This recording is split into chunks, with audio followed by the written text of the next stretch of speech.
Hi, welcome to Ilanomics. We are back with another live episode with Professor Ila Patnaik, and we will be talking today about the RCEP trade deal, the biggest trade deal in the world that was signed between 15 countries last weekend. But before we start our conversation, first of all, I would like to thank all our readers and subscribers who have taken subscription to the print. And we are able to come back week after week and present this conversation to you, write columns for you because of the subscriptions readers have taken. And we need more of you to do that because you all know the kind of year we've been through, the difficult economic situation, and how this has hurt the media industry and hurt the revenues of the media industry. So we will be able to sustain the momentum of our journalism, which is, as you know, it's not hyphenated. It's neither left, neither right. It just goes with the facts and the right story. So we need you to take subscriptions, pay for what you read, what you watch on our YouTube channel. You can do that by going to theprint.in/subscribe. So please do so and help us continue doing this good journalism we hope we are doing, and we hope you will continue to watch us. So let me come to this RCEP trade deal. This was a trade deal that has been in the works for about 10 years, a decade now, and it was signed last week. There are 15 countries, out of which China, the ASEAN nations, Australia, New Zealand, Japan, and Korea are members. India was also supposed to be a member. India was part of the negotiations, but last year, at the end of 2019, the Narendra Modi government decided to pull out of this because it said this deal was not good for India. That has been greeted with a lot of circumspection and criticism because they think India is getting very protectionist and is not going to be a part of a globalized trading system, especially when our economy is tanking and we need to have our supply chains and our trading imports and exports more than imports going up and boosting the economy. But Professor Ila Patnaik says this is actually a good thing India has done, and it is right to stay out of RCEP, at least for the time being. That's the topic of our Ilanomics today. So, Ila, welcome to this new episode. It's a live episode again. Uh, you are swimming against the current. You say it's good that India has not joined the RCEP. You're a contrarian. YP, I'm basically saying that there are two sides of the coin. And let's look at both sides before we try passing judgment. One side is that if you look at trade theory, and we've often talked about it earlier as well, then what is a country's to do to become more competitive? To become more competitive, a country should be reducing tariff barriers. Why? Because when you put high tariff barriers, then your domestic producers become very complacent, and they don't need to keep innovating, they don't need to bring down costs, they don't need to bring better products into the market, because they become, we've lived through when we had the Fiat and the Ambassador, and those of us who remember that experience, it was a very uncompetitive market. There was monopoly within the domestic economy, and there was no pressure of imports to do better. So traditional trade theory tells you that in that situation, if you want to become competitive, if you want to in fact export more, you want to be globally competitive, then for that reason you should bring down your tariff barriers. Indeed, even if you were to bring them down unilaterally, not even be part of a trade deal, but if you brought down your tariff barriers unilaterally, if you just cut import duty, basically, that's what it means, you will do better. India has had an experience with the 1991 reforms where we did unilateral tariff reductions. Again, in the 2000s, we did unilateral tariff reductions. Okay, so that's one side of the story, which therefore leads us to say now also we should join RCEP. In this situation, actually, it would have meant India would have cut down its import duties. It would have allowed imports in more products, such as in agricultural commodities. It would have made a commitment that over the next 20 years, we are going to cut our import duties.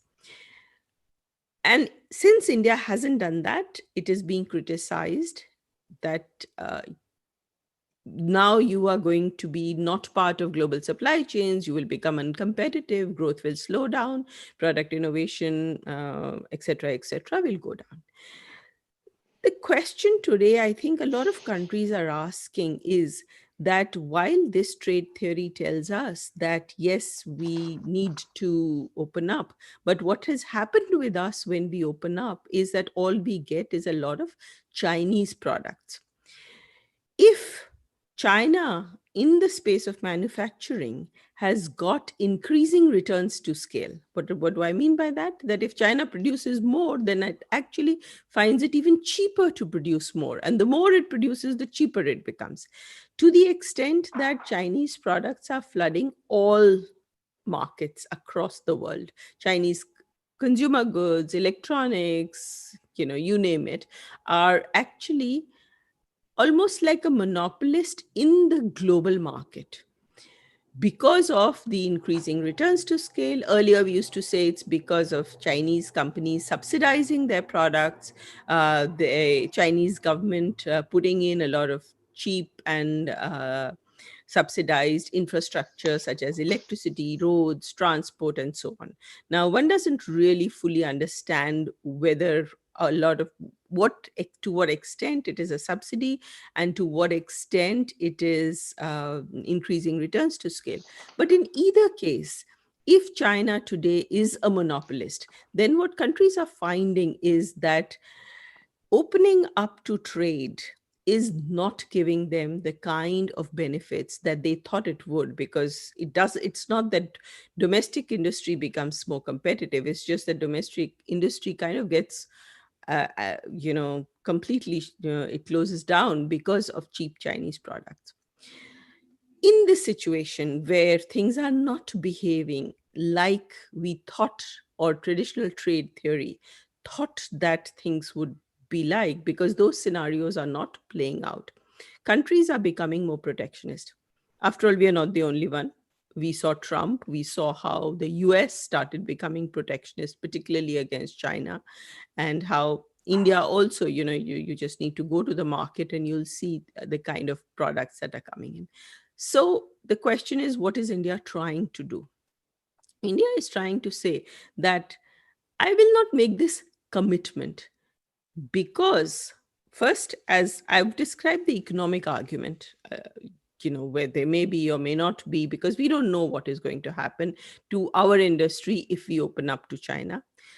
Second, it is also using it as a political strategy, because after the Indo-China border tensions, India decided to pull out of the RCEP.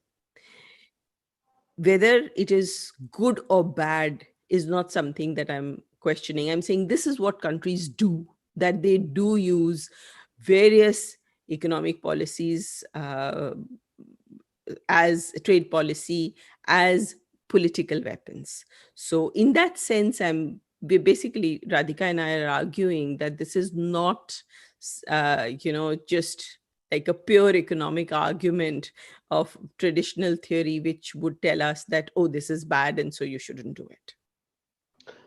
Just one small point there, Ila. The tensions with China began this year, but India had already decided end of last year to pull out of RCEP. But be that as it may, in your column this week, which was published on ThePrint this morning, and we will give the link to that column in the description of this video after it's completed. You also argue about how India's experience with FTAs in the past, in the recent past, has not been good. Correct.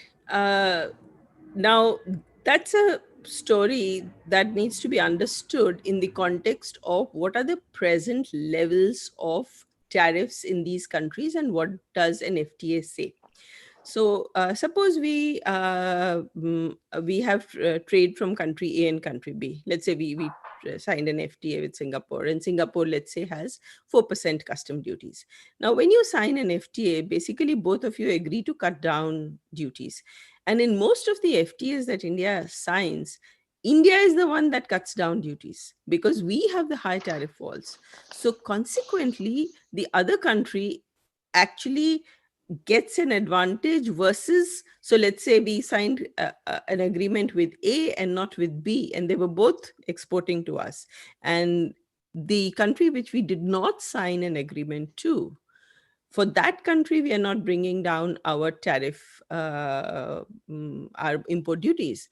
We are only bringing down versus the country with whom we did sign an FTA. So there's a diversion of trade. Instead of our imports coming from the non-partner country, they now come from the free trade partner country. So that's where our imports come from. But it's not as if our exports go up because both countries had lower tariffs to begin with. So if you look at the FTA experience that India has had, then there's not been a lot of export increase. In terms of import, yes, we've moved from one country to the other because we are giving an advantage to our the country with whom we are signing the treaty with. But that's a trade diversion issue. It's not as if new trade particularly happened because of the FTA. So our experience in that sense has not been very, you can say, successful. I mean, there has been an impact, but the impact has not been to increase Indian exports to partner countries because of the high tariff walls that we had. Ila, we have a lot of questions coming in from our viewers, so I will ask one last question of mine for a, hopefully, what can be a brief conversation between us. You have also said how India can boost its exports, and that not signing a trade deal is not the end of the world. Yeah, so I think we're all by now aware of the fact that India has poor infrastructure. It needs better infrastructure. It needs better laws. It needs better contract enforcement. It needs the judiciary time that the judiciary takes for a case to be reduced. It needs more courts and better systems and court management systems. So there are so many things in which we can do better and get more manufacturing, more investment into India than just trying to go through the trade route. In fact, I would say it's almost like a precondition. If you want to become competitive, you better first be able to supply electricity 4 by 7. When you can't supply power, then having a trade deal is not going to make you become more competitive. It's not going to put you in global supply chains. Mhm. Infrastructure, and that has been a constant argument on this column, on this show, and elsewhere. Ila, we'll take questions now, and the first one is from Hitesh Nautiyal. Uh, I think we've talked about he's asking about the pros and cons of what India has done, and you have addressed quite a bit of that in our conversations for the last 10 odd minutes. But Hitesh, if you have anything specific based on what we have said so far, or if you have a supplementary question, please do send it, and I will take it up as soon as it comes in. The second question is from Shiny Benny. Uh, Shiny asks, and this is a argument many experts have made, Ila, by not joining RCEP, are we isolating ourselves? Is there any progress in trade agreements with the United States and the European Union? So, not particularly. No, I'm answering the second part first, which is that no, there's not a lot of progress there. Uh, I think one of the issues, I mean, I'm sorry to harp back on it, is the fact that we've not been able to do what we need to do before we become confident of being competitive. And that has become part of the story that, so let me give you the investment story example, the BITS, the bilateral investment treaties example. We were going to, I think that the story starts in something around 2012 or so, when we started thinking about reviewing our bilateral investment treaties. And over the years, or over the next 5 years, 12 to 17 or so, we made a model bits, and we talked to countries to sign bilateral investment treaties. Usually the idea is that we tell partner countries, look, you come and invest here, and we are not going to make you go through the Indian courts process in case something goes wrong. So in case we change our laws, then you're still protected, and if you want to sue us, it's not that you'll have to deal with the Indian judiciary, which will take 20 years to compensate you. But in the model investment treaty, what India did was to say that no, no, if you come here, you will have to be subject to the Indian system and the judicial system and the court system. Almost no country signed that model treaty. It's still l- waiting.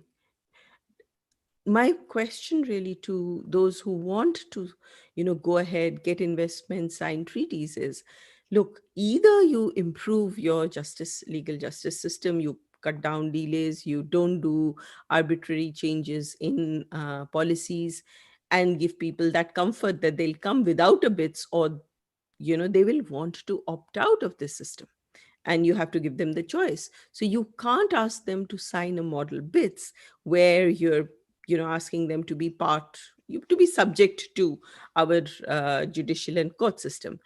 I think the fundamental problem lies there. So my answer would be that whether we sign a treaty, whether we don't sign these treaties and try to make progress and then go and get stuck because we try to uh, uh, get them to sign terms which we feel are fair, but they feel are unfair.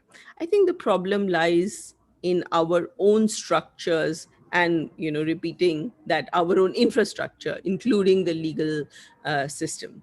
And that's what we need to address before we can actually gain from any of these. Just signing a treaty and then committing yourself to cutting import duties and then not being competitive and then trying to fight it out, I don't think that works. The next one is again an obvious question. This is from Adish Patodi. Uh, he's asking us, is it going to accelerate that India sitting out of RCEP? Will it accelerate the Atmanirbhar Bharat initiative? But again, I must just point out that Atmanirbhar initiative came this year, in the middle of this year, while India decided to leave RCEP last year. But it's all happening at the same time now. You see, I think it's all part of the same story. it's Mm. it's I don't want to be repeating the arguments we've been making, but it's all part of the same story, that you today do not have the confidence to commit to cutting import duties when you think that you will not be competitive against Chinese products. That's the bottom line, that we don't have the confidence that if we cut import duties, or even commit to doing so in the coming years, then we will not get a flood of a deluge of Chinese products coming in. And in fact, RCEP would have made us sign them even beyond manufacturing. So we certainly don't feel confident enough. And if we are going to either just put high tariff walls, or we are going to also have a package which is the Atmanirbhar package to try to support industry, while we are on this policy of trying to become more competitive in by doing various things, rather than just subsidies, because that's something that's problematic. We've been to WTO on various occasions where we've been accused of trying of giving subsidies. So Mhm. not that route, but trying to become more competitive. I think the bottom line is that do we feel confident enough or do we not feel confident enough? And I think that we pretty much don't. And that's the message that's coming out of this. That's a bit of an unfortunate situation to be in. The next one is from a very regular viewer, Suresh Pai. Thank you, Suresh, for watching us and posing your question. And this is a technical question, Ila. He says, what are the metrics India needs to achieve before it will decide to join RCEP? Now, uh, it's the same story, right? I think that's, unless there is some measure that India has said that we will achieve A, B, or C. As far as I know, it is basically when politically, when economically, we feel that it is time to allow to cut our import, to make a commitment to cut our import duties. And I don't think we're there yet because of all the things that we've talked about in the first 20 minutes. Mhm. And also, as you have written in your piece, Ila, India proposed an auto trigger mechanism to impose tariffs when imports crossed a certain threshold, but that proposal was not agreed to. So, plus, India has concerns about services that the deal right now is more about products and goods, and services have not been tackled yet, and there is agricultural concerns. So, I guess more than metrics, uh, it's about the other areas which India has concerns that have to be met if India has to even consider going back to opening a conversation. Uh, Hex, that's a very interesting YouTube username. Thank you for your question, Hex. Uh, he's more of a comment actually than a question. So maybe you can respond with a comment as well, Ila. He says there is no need to become competitive just yet. The border issues are nowhere close to being resolved. Why open up our market for Chinese goods and flood ourselves? No, I think that's exactly the sentiment that has been expressed by the government in not signing it.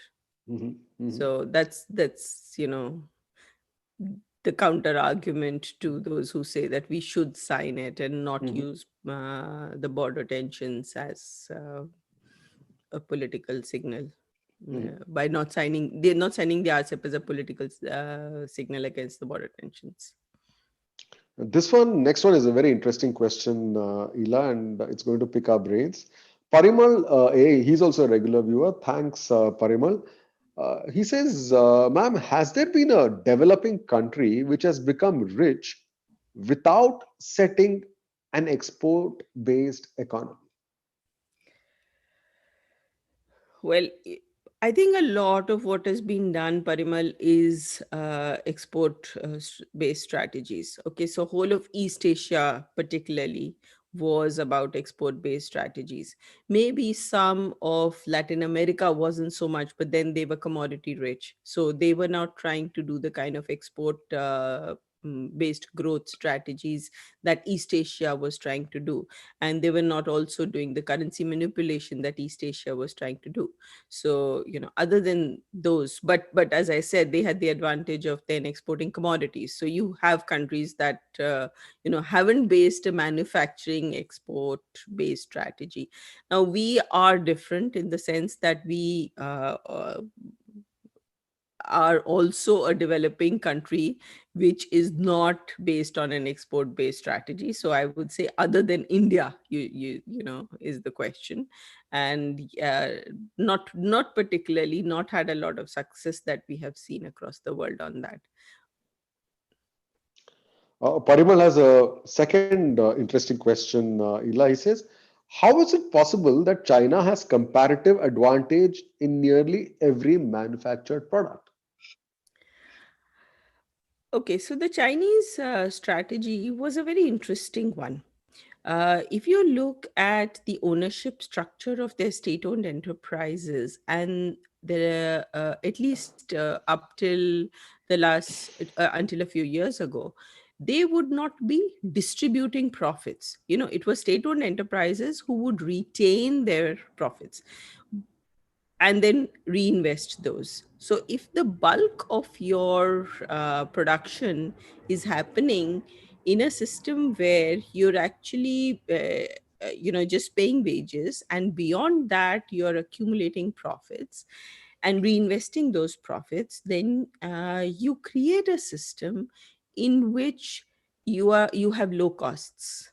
And in some ways, the Chinese worker, in some ways, you can say that the Chinese worker was subsidizing the American worker. So if costs in China are kept low by keeping wages low, by creating the surplus that is created is kept as profits and reinvested, and keeping the price of those products low, which then goes to the US and gets sold at cheap prices in Walmart and so on, then effectively there is a redistribution of resources from the worker in China to the US population. I'm just taking a two country example because that's typically the example that is used to try to understand why and how China manages to be exporting everything. Because as you correctly pointed out, it is not that China to begin with had a comparative advantage in everything. So it's actually part of a strategy where costs of production, I mean, we've talked about the infrastructure and subsidized inputs and so on already, so I'm not repeating that.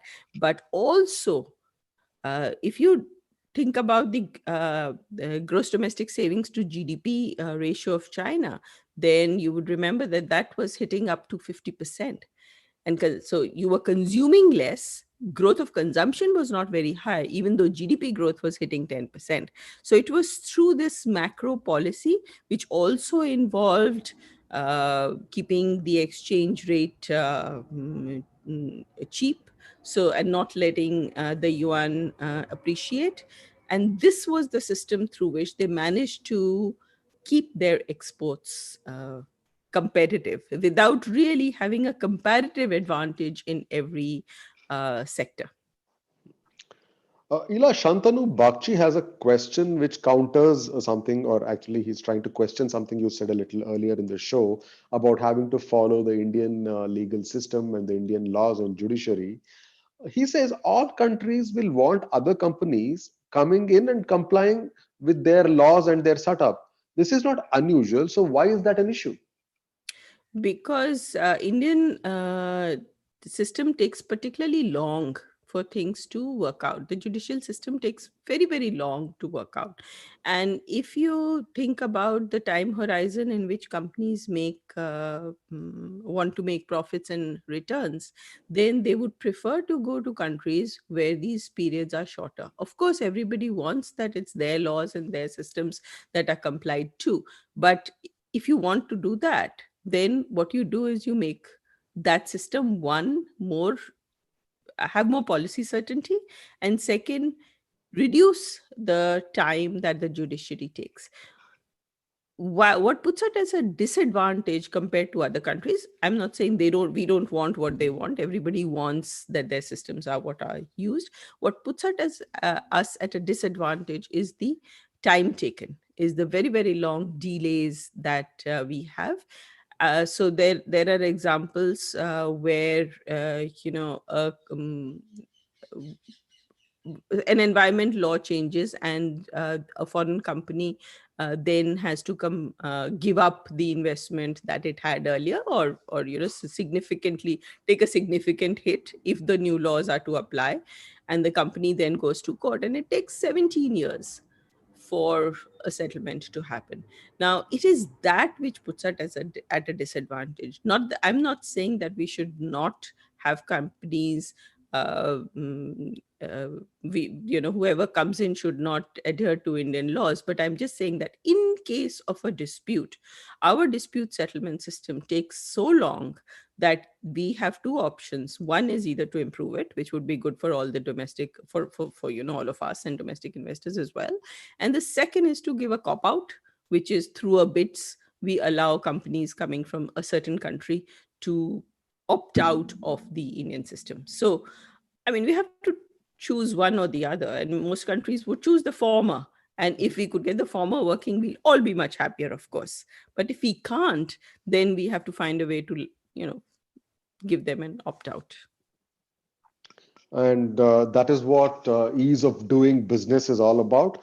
Dhruv Raj Singh Rawat says, today trade is diplomacy. Are we losing out to China in diplomacy?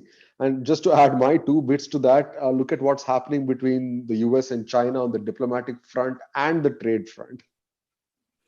YP, this is a very difficult question to answer because I'm sure the whole world is grappling with it, and the whole Mhm, world is maybe losing out to China. I mean, almost every other country is in this situation where, so whether it is strategically for our geostrategic interests, whether it is, China as the big bully in their area. I mean, uh, and yet you don't want to shut down to Chinese imports. So I think that's a very difficult question that every country is having to mhm, grapple with today. mhm, mhm. Last two questions, Ela. We are running out of time. Vivek Changoiwala is saying, and this is something you must have touched upon earlier, but it's a very specific query. Is India losing more by leaving 14 markets because it is worried or scared of one country, that is the 15th country, China, of capturing the Indian market? See, most of those countries already have low tariff barriers. So it is India that would have actually had to cut down. So it's not so much. So that's why I go back to the question of, can you look at what are the current levels of tariffs and how much India would have gained? Would India have faced much lower tariffs from these countries than it is facing today if it had signed the RCEP?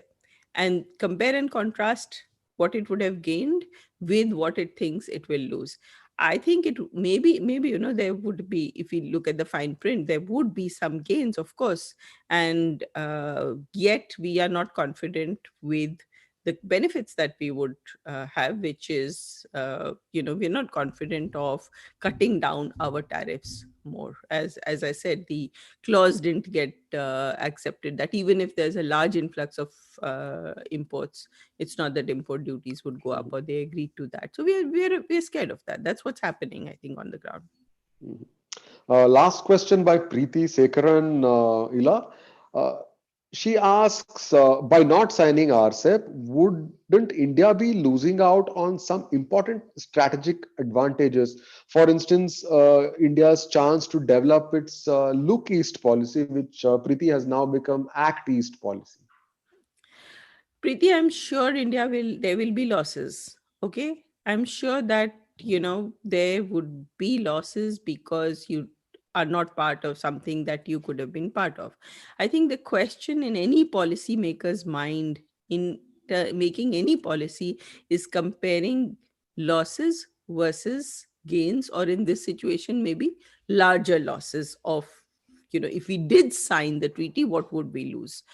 And in this cost benefit analysis, the as well as, I think, taking account of the political signal that India is trying to give, in this cost benefit analysis, if the government chose to not do it, not sign the RCEP, while keeping in mind the clause that we could enter later with Japan's help, I think that's what reports suggest, that with Japan's help we have kept that option open, because India was a founding member. But I don't think I'm saying that there are no losses whatsoever of not signing the deal. I'm only saying that there are some gains and some losses.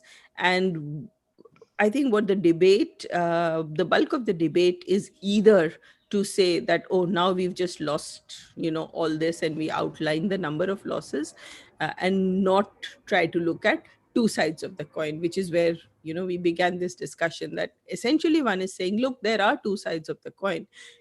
Let us not forget that while we will lose something, of course we will lose something, we will maybe postpone a lot of the progress that we could have made on many fronts. But at the moment we do not feel confident of uh, signing up to a unilateral pretty much unilateral, though it's not unilateral, but India would have had to cut a lot of import duties, or at least commit to cutting a lot of import duties. And if India is not confident of that, then the story is to try to understand that, rather than to say that this means are there no losses. No, it certainly doesn't mean that there are no losses. Doesn't mean that there are no losses. Thank you so much, Ela, for that good half an hour conversation and explanation on RCEP. And I want to apologize to Satyaki Sengupta, whose question was not about RCEP but something else, and we could not take it as we ran out of time. But Satyaki, please do come back next week with a question that is about the topic we are discussing, and I promise we will take it up. And thanks to all of you for watching what was a very insightful conversation for me as well. We will be back next week with another episode of Ilanomics. Uh, Thank you so much for watching. Subscribe to our YouTube channel, and yes, go to theprint.in/subscribe. Thank you very much.